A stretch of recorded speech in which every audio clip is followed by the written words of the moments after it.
Judge Leander Perez is the undisputed boss of Plaquemine Parish, south of New Orleans. Workhorse. And Plaquemine Parish is the undisputed repository of some of the densest accumulations of oil and sulfur deposits, from which we can infer the obvious. The Judge Perez, in addition to being a very successful politician, is a very wealthy one. Poor country boy. He was a friend and supporter of Huey Long, who remarked that Louisiana had, quotes, the best legislature money can buy. But Louisiana's a lot richer than it was then, and Judge Perez would be the first to take pride in the fact. And no one ever tried to buy Judge Perez.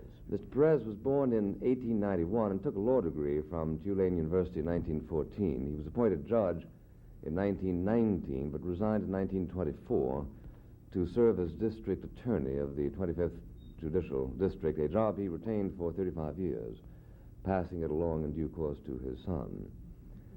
During these tumultuous years, he was intimately involved with the politics of Louisiana, was impeached twice, though the prosecutions were in due course withdrawn, and he superintended the legal fight won by Governor Huey Long against his own impeachment. Judge Perez is considered by many as a symbol of racist reaction. Indeed, he has been excommunicated by the Catholic Church. And so it is not surprising that he avidly supports the cause of George Wallace of Alabama.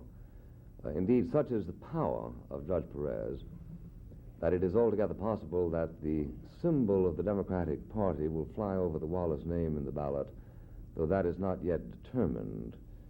In any case, Judge Perez will figure prominently in the election, and we are here to discuss the Wallace candidacy. I should like to begin by asking Judge Perez whether he distinguishes between his views on segregation and those of Governor Wallace. Be with you in just a moment.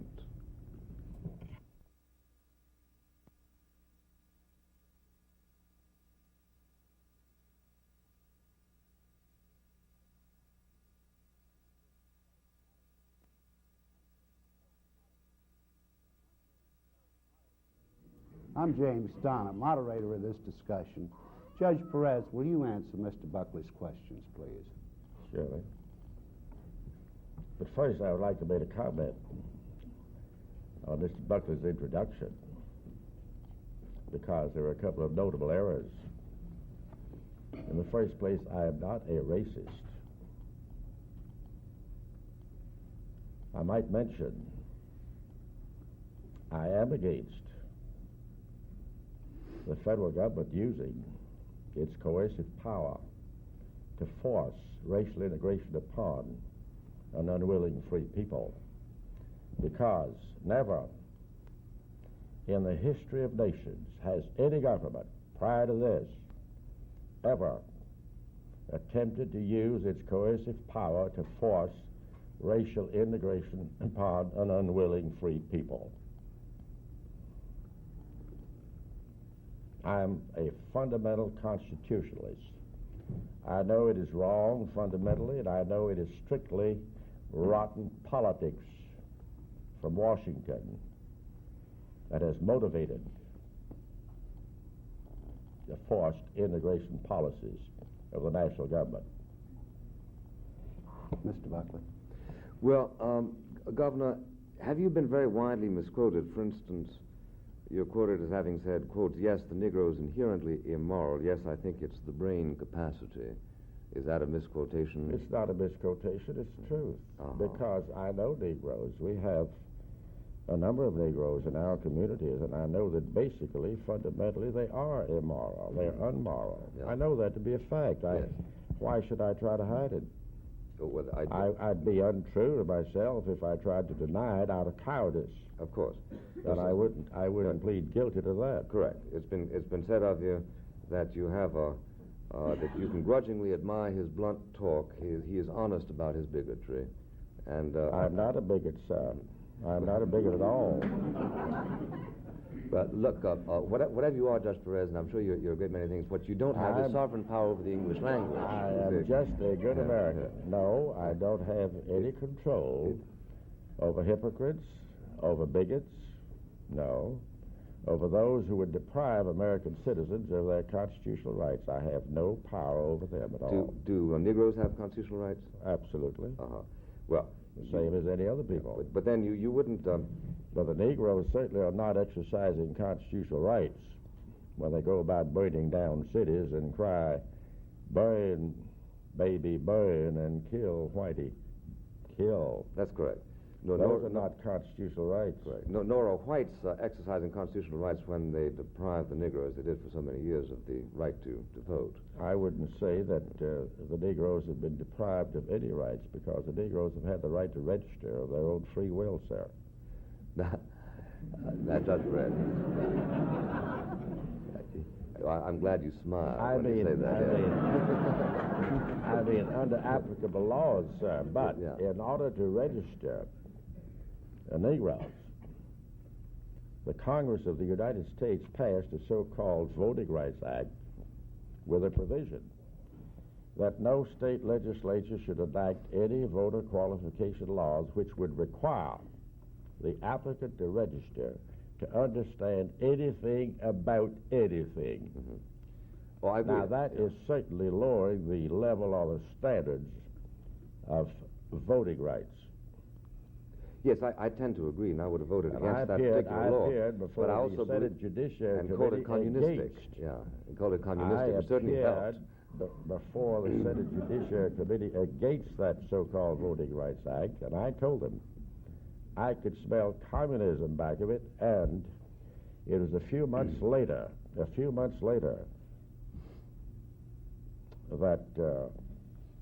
an article appeared in the Baton Rouge Advocate and a little paper out of San Antonio, Texas, called The Star, in which the former ambassador to Switzerland said, strange but true, Johnson's civil rights bill, called the Voting Rights Act, was drawn practically in full by the legal staff of the Communist Party USA prior to December 1956. Why did it get in such a small newspaper? That's rather an extraordinary revelation. No, sir. I'd have put it in my paper. It was published far and wide. It was published far and wide, sir. Yeah. Well, I'll be glad to send you a copy of the December 1956 letter of the American Flag Committee, which carried a communist confession or statement to that effect, sir. Yeah. And one sentence in that December 56 letter contained the crux of the Johnson 54 Voting Rights Act. You know, I have a paper. It has a limited circulation. Will you let me finish, please? Yes, sir. I have a paper. It has very limited circulation that says that you're a communist plot. And that the voting registration bill might very easily not have passed, but for the exhibition that you made in effect insisting that everybody who backed it was playing along with the Communist Party. Senator Dirksen said about your testimony that, quote, it was the most stupid he had ever heard during this entire time in the Senate. Yeah.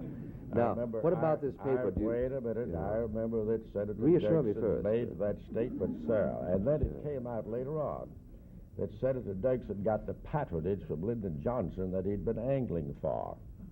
And Senator You're against patronage. And Senator Dirksen again changed his position on the so-called Open Housing Act just recently, when the mayor of Chicago had Adlai Stevenson Jr. to withdraw as a candidate against Dirksen for re-election. So Dirksen has his price politically, twice. It looks as though then the communists running this country, in which case, why does George Wallace bother to run? Because the communists will simply forbid his making any headway. So therefore, why should he make this futile effort?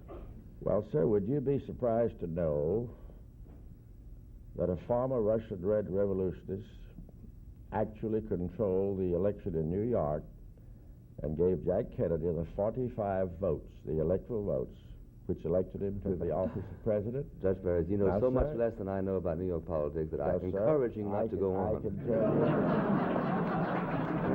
No, sir. No, I'm not trying to be funny, sir. I'm only speaking from the record. Yeah. Because the Republican Party beat the Democratic Party on a straight-out vote by some 23,000 votes. And Dave Dubinsky, head of the Liberal Party, gave Kennedy 406,000 votes because he supported the same slate of electors as the Democrat Kennedy slate. I know that because for the last 5 years I have been engaged in a nationwide move called the electoral reform in an effort to have Congress submit a proposed constitutional amendment to change the method of electing the president from winner take all.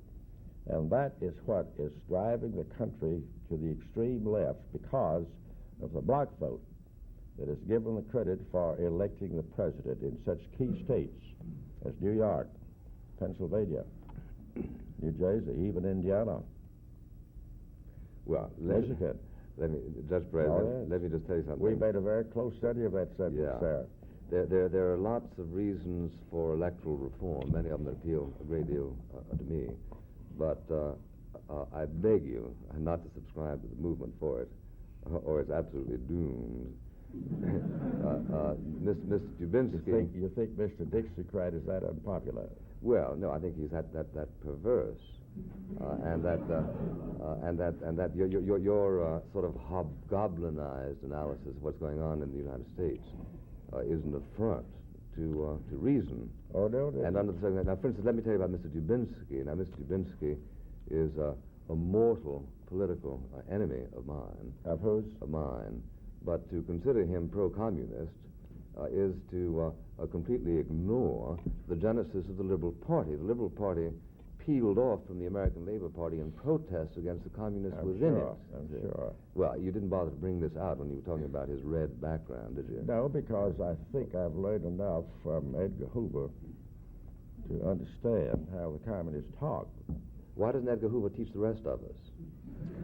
Well, because Does he teach just you? I think he's been gagged a good deal.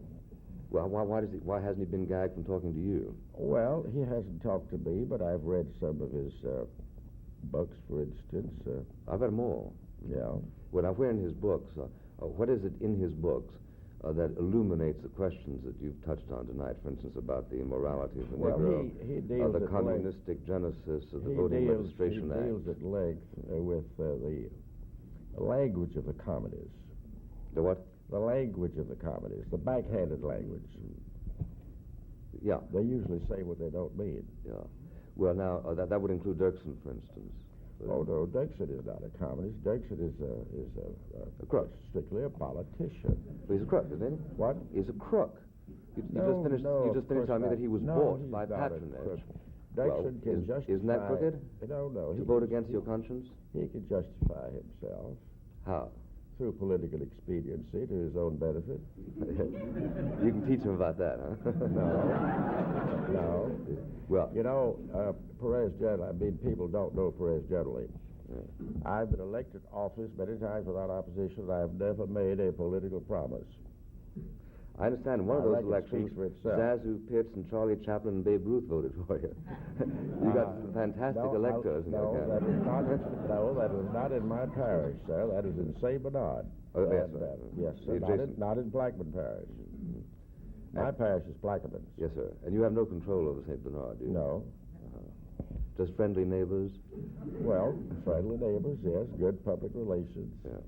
Well, now, would you say that if Mr. Wallace had heard what you've said here tonight, he would be prompted to disavow it? Well, what did I say that he would disavow? Well, you identified yourself as a racist, even though... Oh, that was a term, no, well, I deny that I was a racist. Substantively, you did. No, sir. Well, according to Webster, you're a racist. I quoted from a noted historian, and I stand on that.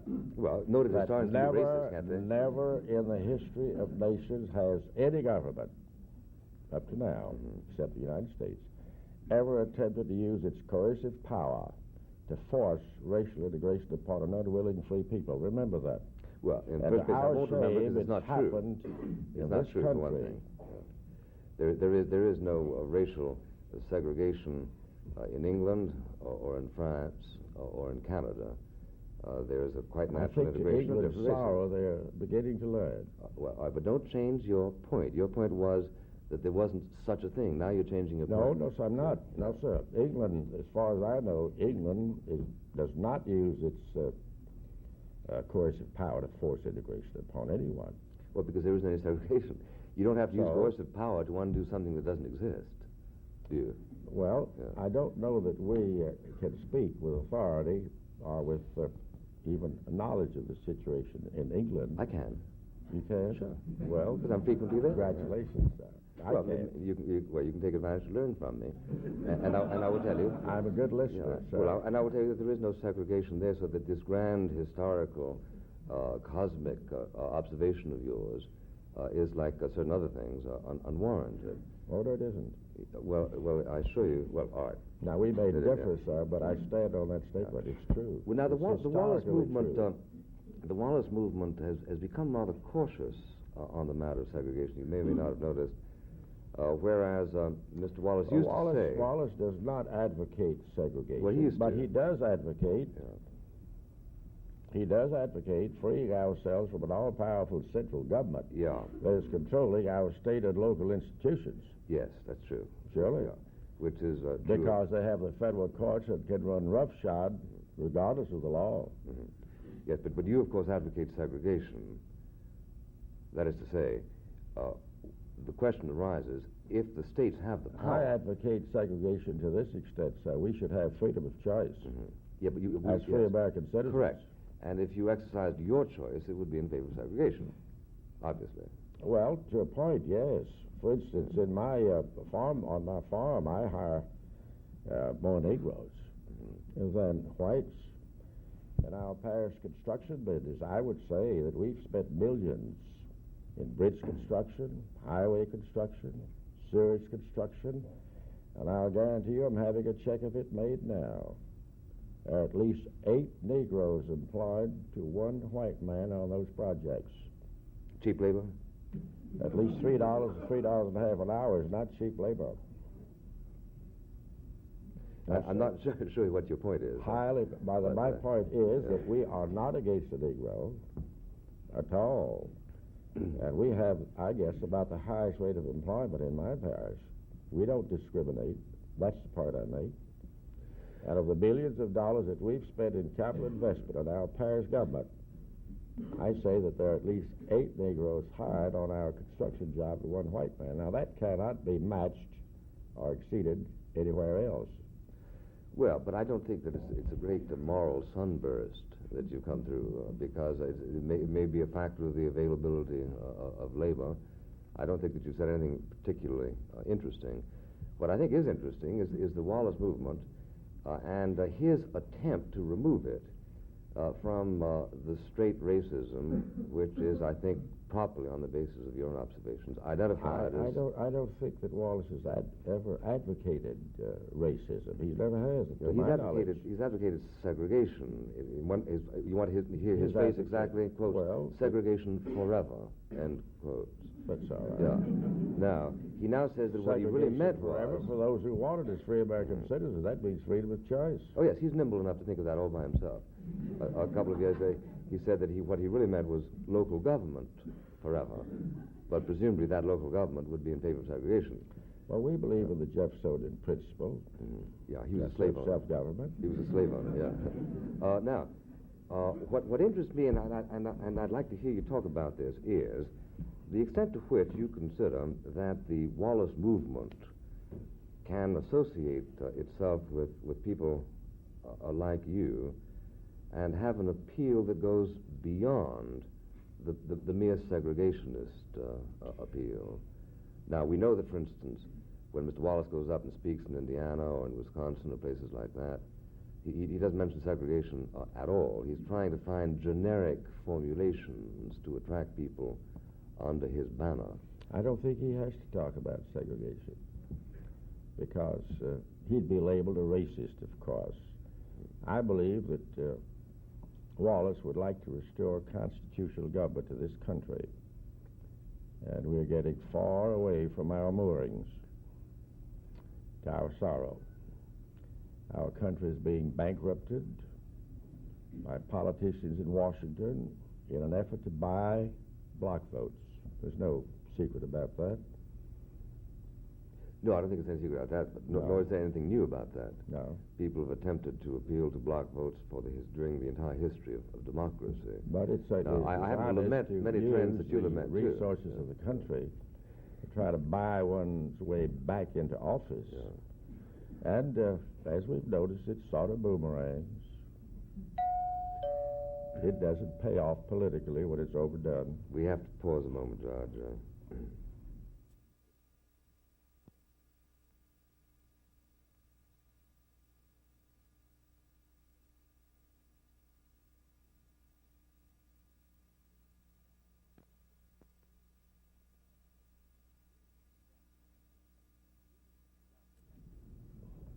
Now, Judge, what really I find ethically upsetting, quite on top of the political ramifications of your position, is that it seems to me that one of the reasons why there is such a high impatience in other parts of the United States with the doctrine of states' rights, which happens to be a doctrine that I believe in very fervently, is because they hear it abused so by people like yourself and Mr. Wallace. You started a moment ago really trying to convince great big grown-up people that you encourage Negroes to vote. I would object to the statement that we abuse states' rights. No, sir, we don't. You abuse the rhetoric of it. Huh? States' rights, as I understand it, ought to preserve to the state the option to make the fundamental arrangements on how to proceed on into the future. But states' rights post-Civil War is meaningless except insofar as the state guarantees to protect those rights that are stipulated as rights in the 14th and 15th and 16th Amendments. Now, are you going to deny with a straight face that, in fact, there was a concerted movement in the South to deny to the Negro his right to vote? Well, first, sir, I would deny that the 14th Amendment was ever validly adopted. And I wrote a treatise on that subject, and I documented every statement that I made in that treatise. I'd be glad to send you a copy of it. I've seen a lot of I think I had the subject researched at least 3 or 4 years, and I didn't write the treatise until I was satisfied that I could document every part of it. All right, now, therefore, you proceed on the assumption the 14th Amendment is not legal, but the rest of the United States, even while having very interesting reservations as to its genealogy, which I share, nevertheless considers it to be the law of the land. Now, it being the law of the land, unless we're willing to have another civil war, it's got to be the law of the land not merely for those states that approve of it, but for other states as well. My understanding when you took an oath that made it possible for you to serve as a judge is that you committed yourself to defending the 14th Amendment as well as other amendments. Or did you say except the 14th Amendment? No, I didn't say except the 14th, sir. Yeah, so therefore you do believe that it should be defended. Even though I don't consider the 14th Amendment a part of the Constitution, I can say without fear of knowledgeable, successful contradiction that the 14th Amendment is being used by the federal courts to destroy the right of local government and to destroy our institutions. I think you're 100% right. But I also think that one of the reasons why the Constitution has been turned into a sociological document is because a number of people in the North and in the South were abusing states' rights. It is, in my judgment, what obviously made necessary the Voters Registration Act. I was in favor of another variant of it, not of it. But I think that people like yourself made it almost inevitable. And that's why, if one admits the logic of the communists running the critical people, the argument would be that they run you all. Should I imply then from your statement that when the Warren Supreme Court handed down their May 1954 decision on sociological grounds that they were justified in violating their oath to support and defend the Constitution of the United States? Well, when that court, not in effect, but pointedly said, we cannot turn the clock back to the time when the 14th Amendment was written, nor to when Plessy Ferguson was written in 1896, because at that time there was not available a knowledge of modern psychology such as is now available to the court. Citing whom in their footnote 11? Citing whom?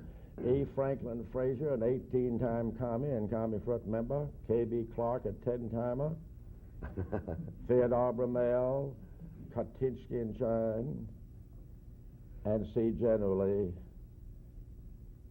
Myrdal's An American Dilemma, a project of the Carnegie Corporation on which they spent $250,000. And that book by Myrdal was simply a compilation of what other socialists and communists and haters of the South had written. For instance, W.E.B. Du Bois had about 72 pages in Myrdal's book. Dr. Wilkinson, another professional communist, had pages and pages.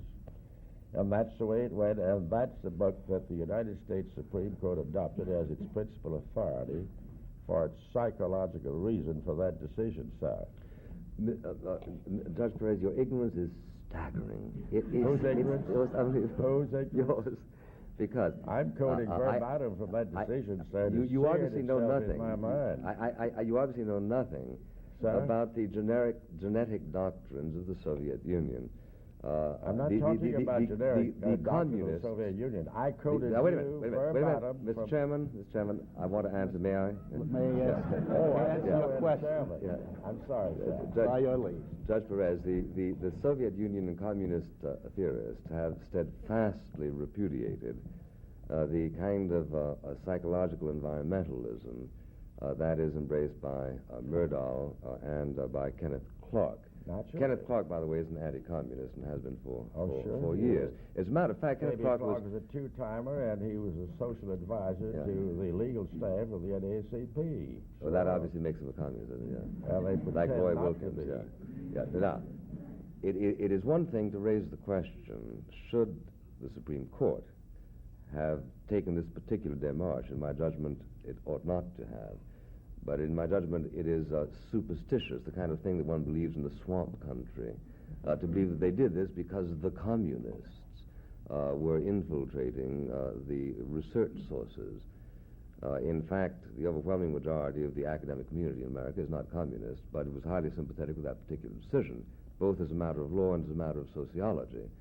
And if you are going to attempt to cause people to give serious attention to the limitations of the Supreme Court by that kind of argumentation, I can tell you, among other things, you're going to fail. Well, sir, I'm not arguing. I'm not arguing about it. My statement is not argumentative at all. I simply quoted verbatim from the Supreme Court decision. Well, did the Supreme Court's decision say the communists have instructed us to destroy the Constitution of the United States by these means? Not. But they said they couldn't turn the clock back to when the 14th Amendment was written, not to when the Plessy Ferguson, the separate but equal doctrine decision of the United States Supreme Court was handed out in 96, because at that time there was not available a knowledge of modern psychology such as is then available to the court. Well, that's a respectable thought. That's a respectable thought. Sir? That's a respectable thought. I say that's a respectable thought. That is to say, people can definitely believe that a deprivation is something that is better understood in 1954 than was understood in 1896. There have been non-communist researchers in psychology and sociology, have there not been? Now, you'll find people who say it oughtn't to be engrafted into the law. You'll find people who say it should be engrafted into the law. Court just but it's not communist on one side, non-communist on the other. The same court just 3 or 4 years before had said that they could not delve into the mysteries of psychology as the basis of its decision. The same court. Are you telling us that you're surprised at the Constitution, at the court of the United States contradicting itself? It did it, 200-300 times in the 19th century. That wasn't Lenin's doing, was it? No, it seems to me that you fail to understand. It's the order of the day. As a matter of fact, a couple of the judges were so bold as to say in public speeches that the Constitution is what we say it is. Well, the last word. Yeah. Andrew Jackson said in effect, the same thing when he said, all right, you passed your decision, now go ahead and enforce it. Because he knew they were wrong. Everybody's wrong that you admit is wrong, and everybody's right who agrees with you. It's really what it comes down to. But it seems to me that that kind of judicial solipsism makes you as much of a threat to law and order as it does Earl Warren. With this difference, of course, that kind of decision really causes disrespect for law and order. What kind of disrespect for law and order, for instance, was caused by George Wallace's abuse of the Constitution of Alabama and making his wife governor? Oh, he didn't abuse the Constitution at all. She was a qualified candidate, and the majority of the people voted for her and elected her. So that certainly was not an abuse of the Constitution. No, not at all, no. And the poor lady, although she's ill now, apparently was making a very good governor with the help and advice of her former governor husband.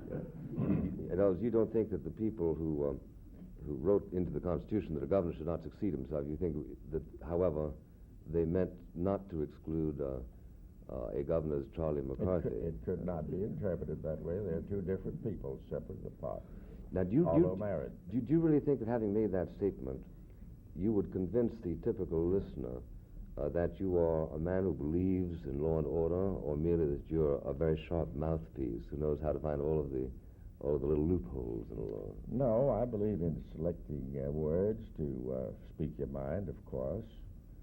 But Mrs. Lurleen Wallace had as much right to run for governor as anyone else, and the Alabama electorate favored her with a majority vote, so she became the governor. Well, you don't have to tell me what happened. I know what happened. Sure. And I know that there's no technical delinquency. But I do say that anybody who does that kind of thing is not the best person to moralize on the sanctity of the law and the essence of the law. I wouldn't agree with you on that at all. Mm-hmm. And what might be a logical contender as a successor for Mrs. Wallace? That depends on the choice of the majority of the voters of the state of Alabama. It could be George Wallace again. Yeah. It could be. And you would have no objection. If the majority of the people want to elect George Wallace, they'd certainly do a whole lot better than considering some of the prospects put out by the major parties for president. Mr. Chairman, I can see why he's in demand as a lawyer, can't you? Well, let me ask you this, Judge Perez. When people look on the Wallace movement and on its natural ties to such people as yourself, would you then expect that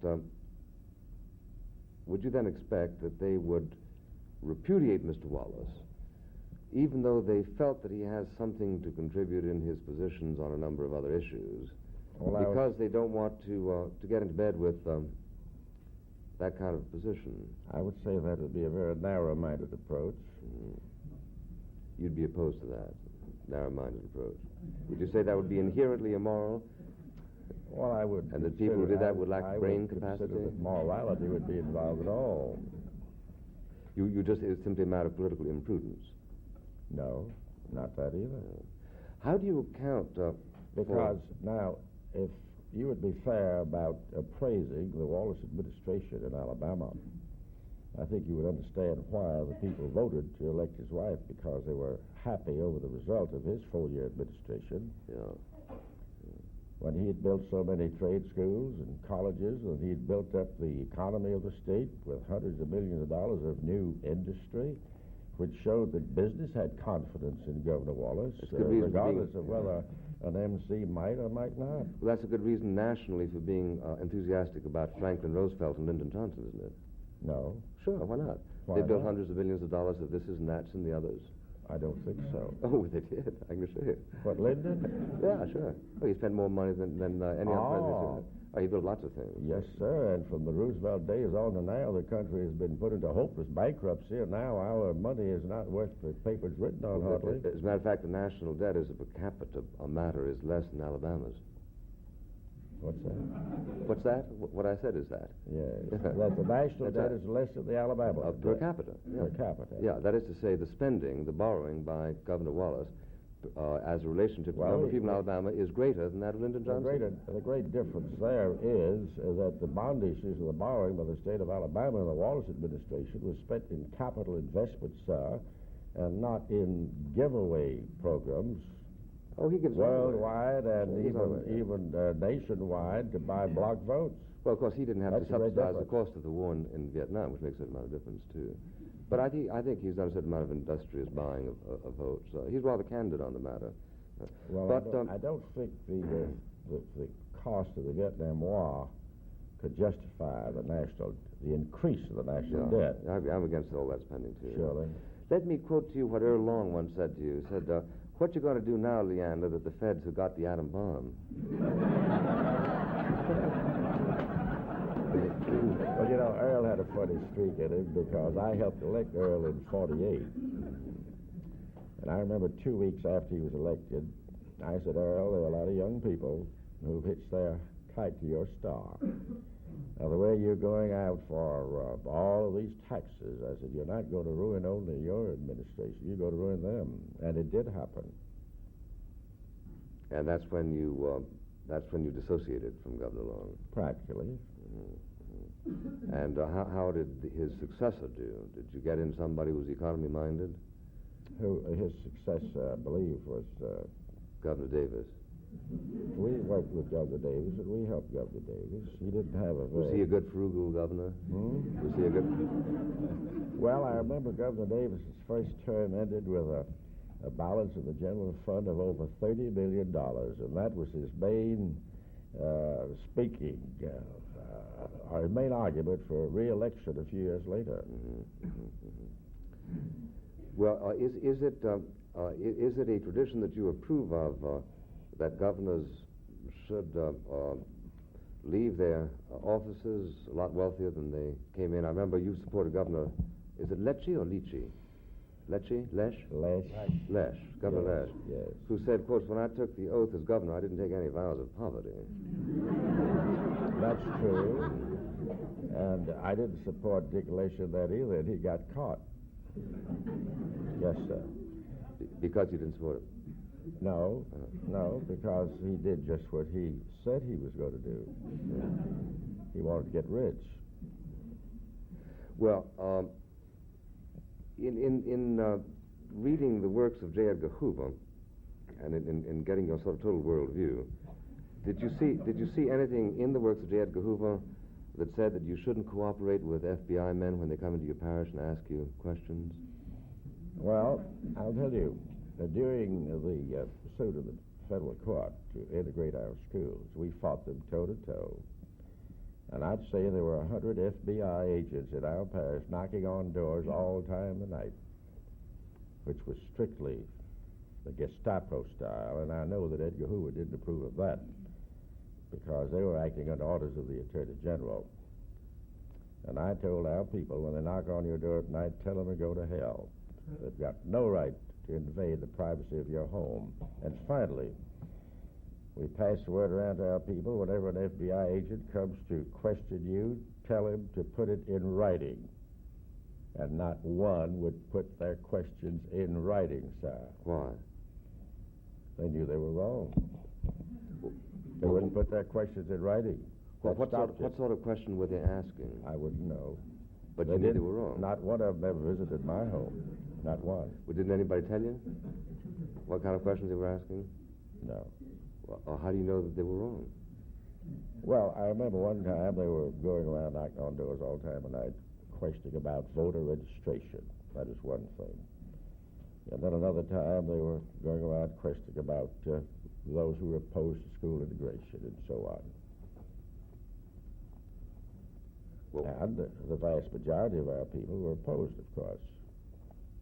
Well, my understanding was the question was were they conspiring to deny any individual a right to which he was entitled under the law? That's a legitimate question, isn't it? Unless you can plead the Fifth Amendment, of course. Well, now, if you want to go into law, as a matter of fact, Section 604 of Public Law 8910, called the Elementary and Secondary Education Act of Congress, absolutely prohibits all federal departments from interfering with the curriculum, the personnel, or the administration of any school system in the country. And this federal code violated every word of that and ignored it absolutely under orders from Washington. Yes, but I'm talking about the Civil Rights Act that makes it unlawful to concert to deny another person his civil rights. This was presumably what sent the FBI into Louisiana and other places. Presumably, but not factually. No, not as a matter of fact. No, they were simply harassing our people.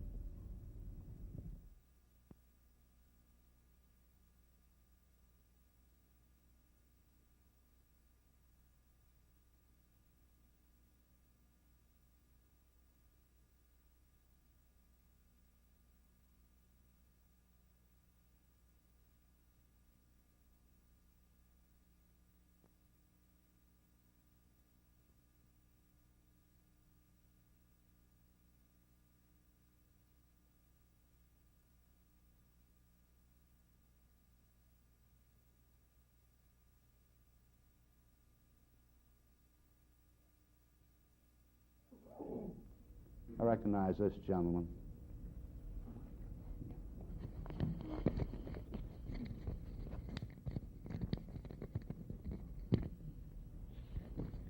First, I'll ask Mr. Buckley.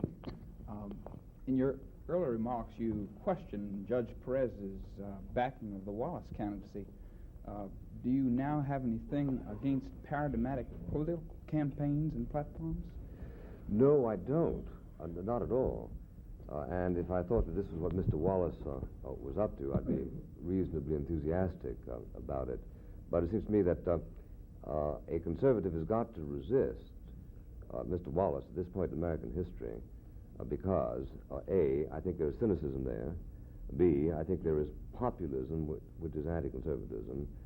And I see, as Professor Wills recently wrote, a fusion of racism, nationalism, and collectivism, which spells a kind of fascism. That's why I think that the conservative ought to resist a George Wallace at this time and place, and that to the extent that he succeeds in resisting him, he will encourage other parties to take the best part of that platform. It's a damn good question, by the way. Thank you. Judge, when you spoke of the 8-to-1 ratio of Negroes as applied to, as opposed to whites in Plaquemine Parish, might we ask which one's the foreman? Well, you might take for granted that the jobs are under project engineers, and they are the foreman, of course. What was the answer to that? Did you get it? Well, all major projects are under the immediate supervision of project engineers who can read the blueprints and who can carry out the plans and specifications to the letter. And does the Constitution say they have to be white? Are they white? But practical business, of course, says they must be qualified. I recognize the gentleman in the blue suit.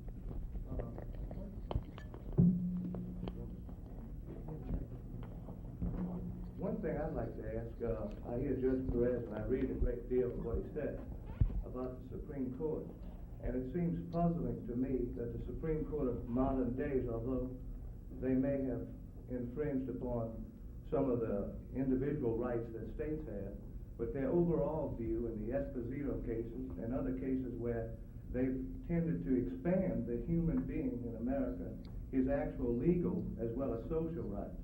And it puzzles me that such an organization could be communistic, because I would feel that the opposite would be true, that if you restrained an individual's rights, then you would create civil and social disorder. And I'd like to ask the judge to explain that to me. I didn't get the question altogether, but I can say this. I know as a fact that the voting record of the justices on the Supreme Court, most of them, are a majority in favor of the communists whenever they come before the Supreme Court. For instance, the Supreme Court struck with nullity various acts of Congress, including the Smith Act against the communists and the Sedition Act. And I saw the tabulation of the vote some time back, and one of the two of the judges had 100% vote in favor of the communists and against the United States. And then, as you know, the United States Supreme Court has been practically destroying law enforcement by deciding in favor of the defendants and against the police. So, and then too, they have rendered such decisions as to make convictions almost impossible. And they have released a number of people convicted of most serious felonies from the penitentiaries all over the country. Now, the Constitution hasn't been changed. It's simply the ideology and the opinions of the sitting justices of the Supreme Court that have gone far to the left. May I comment on that, Mr. Steiner? I think that the point is an intriguing one, but that has got to be understood in the light of a couple of things. One of them being that it is fine to strengthen the right of the individual in any judicial process, provided he's innocent. You understand me? That is to say, if it turns out that in fact he was guilty, but we've made his apprehension and conviction all but impossible, then of course we're not strengthening individual rights at all. We are simply diminishing the rights of other people. Point two, the victim is also an individual, and to the extent that those victims' rights are diminished, the Supreme Court is not acting in such a way as generally to enhance individual rights. Plus also, of course, there are a number of decisions by the Supreme Court, such as the prayer decision, which I understand is depriving individuals of rights that they would like to exercise, even if they do exercise them collectively. Mr. Buckley, what significance do you attach to the manner in which the Civil Rights Bill recently passed through Congress was rushed through Congress? Well, I think it was a pity that it should have been passed under those auspices, or as a matter of fact, under any auspices. I happen to believe that these successive civil rights bills tend to be opiates, that one looks to them for reliance on accomplishing a number of social things which end up not happening. One of the beauties of the federal system, obviously, is that it permits individual states to experiment and therefore instruct the federal government on whether or not a particular piece of legislation is desirable. There have been enough states experimenting with the kind of laws that have been passed sufficient to justify, I think, skepticism on their potential. But beyond that, I think it was a pity that it was passed almost as a direct result of the emotional backlash, however understandable, that resulted from the assassination of Dr. King. Recognize you. Judge Perez, in talking about Governor Wallace's desire to protect the freedom of the individual, would you comment on his blockading the University of Alabama when it was in direct conflict with the Constitution of the state of Alabama, please? I didn't get the question. Governor Wallace, in violation of the Alabama Constitution, blockaded the steps of the University of Alabama from admitting Negroes. Would you comment on that, please? No, I have no comment on that. I'm sure that no, I would say this. It's not funny at all. Governor Wallace certainly resented the intrusion by the federal government into local institutions. And as a matter of fact, anyone, I'd say any reasonable person who wants to view the public school situation in the country these days under federal domination must realize that the educational opportunities of our white youth is being destroyed. Now, we needn't go any further than the nation's capital, where Eisenhower first instituted the great experiment, and within less than 4 years, over 250,000 white people were forced to flee the capital to the adjoining states.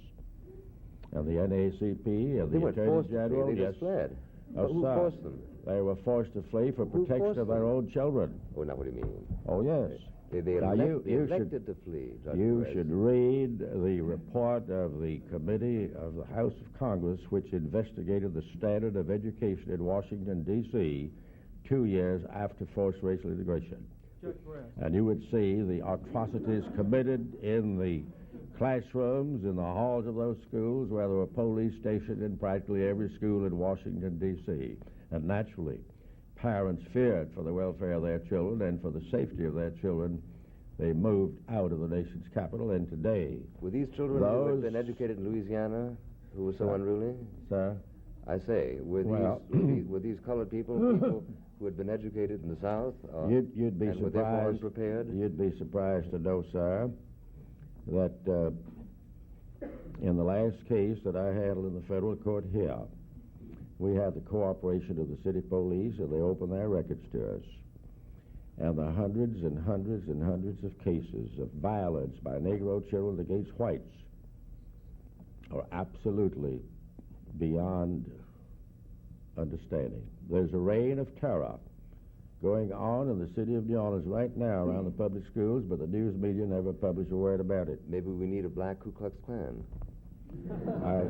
No, it's not funny at all, sir. You seem to pass over it very lightly. I don't think it's funny, but I think the uses to which you put these statistics are not funny, but perverse. No, sir, because our elementary schools in New Orleans, the public schools today, are 70% Negroes.